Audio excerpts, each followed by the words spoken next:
Selamat datang di kelas pengenalan komputasi untuk FITB. Pada pertemuan kali ini, kita akan membahas mengenai visualisasi. Visualisasi data adalah bagian integral yang tidak dapat terpisahkan dalam sebuah perjalanan riset. Dan cara efektif untuk mengkomunikasikan hasil data analisis adalah melalui visualisasi. Tonton 5 video ini sampai habis. Sebenarnya, visualisasi yang dimaksud di sini bukan terbatas hanya mendapatkan informasi melalui visualisasi grafis, tetapi bisa juga di-expand melalui audio atau vibrasi. Namun tentunya hal ini belum banyak dikembangkan di Indonesia. Pada pertemuan kali ini kita akan mendalami mengenai visualisasi terkait dengan grafis. Nah, objektifnya adalah yang pertama, mahasiswa memahami latar belakang dan pentingnya visualisasi data. Yang kedua, mahasiswa memahami prinsip-prinsip dasar visualisasi data dan mampu mengembangkan visualisasi data yang tepat. Yang ketiga adalah mahasiswa dapat menggunakan grafik yang disediakan Python Library untuk keperluan visualisasi data. Kami mengharapkan kalian untuk menonton sebuah video bagaimana almarhum Profesor Hans Rosling memvisualisasikan data historis mengenai kesehatan dan kesejahteraan yang ada di dunia selama 200 tahun terakhir. Beliau menyampaikan baik dalam klaster spasial ataupun time series. Videonya sangat menarik dan di sana kalian akan melihat bagaimana data yang tanda kutip mati tersebut seakan-akan hidup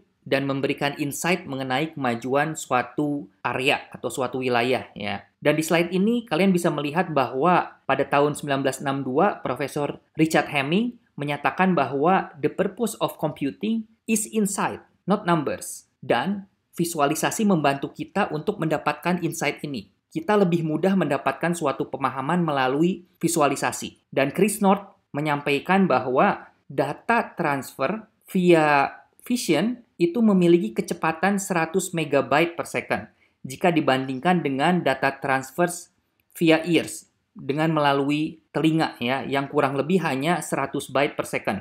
Ketika kita dalam konsentrasi penuh, otak kita bisa melihat atau memproses pattern dari grafik, bahkan melihat kemungkinan-kemungkinan yang terjadi. Artinya data-data yang tervisualisasi bisa memberikan insight kepada penerimanya. Jadi transfer melalui visualisasi itu lebih cepat ketimbang transfer data melalui pendengaran. Jika kita dihadapkan dengan deretan atau kumpulan angka, apakah statistik cukup memberikan insight? Iya, kita dapat memperoleh informasi mengenai sebaran data melalui statistik. Dari sekian ribu atau jutaan data, atau bahkan lebih, kita mampu menghitung berapa likelihood-nya, sebarannya bagaimana, distribusinya seperti apa, dan lain-lain. Ya, secara statistik tentu banyak data, kita bisa mendapatkan banyak informasi. Namun, untuk mendapatkan hubungan data atau attachment si angka-angka tersebut terhadap metadatanya, atau kemungkinan segmentasi atau clustering data,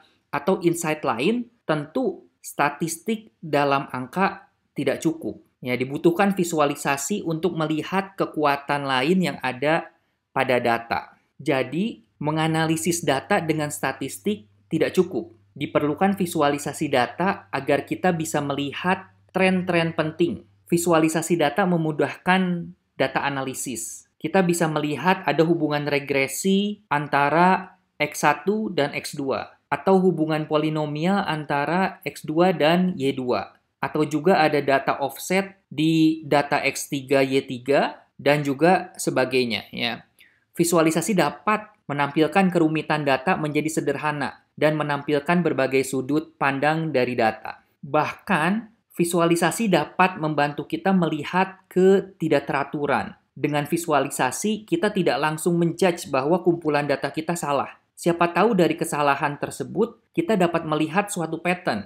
Bahkan di zaman sekarang ada bidang khusus yang melihat ketidakteraturan ini melalui ilmu UQ atau Uncertainty Quantification. Jika kalian melakukan simulasi persamaan Lorentz misalnya, maka kalian dapat melihat hasil data bergerak berubah-ubah di sekitar solusi umum. Dan ini menyerupai sayap kupu-kupu. Jika parameter dalam persamaan Lorentz diubah sedikit aja, maka model menjadi tidak stabil dengan menampilkan sayap yang lebih besar. Nah, hal ini disebut butterfly effect, yang artinya sedikit saja perubahan kecil pada suatu tempat akan berpengaruh besar di tempat lain.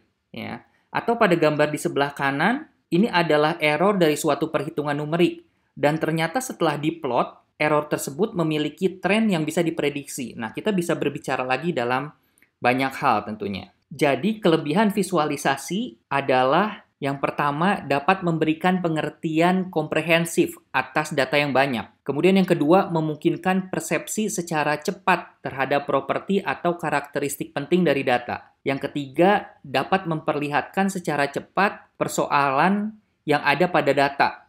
Misalnya, nilai data yang tidak masuk akal. Yang keempat adalah memfasilitasi pemahaman terhadap fitur data, baik secara large scale maupun small scale. Terima kasih.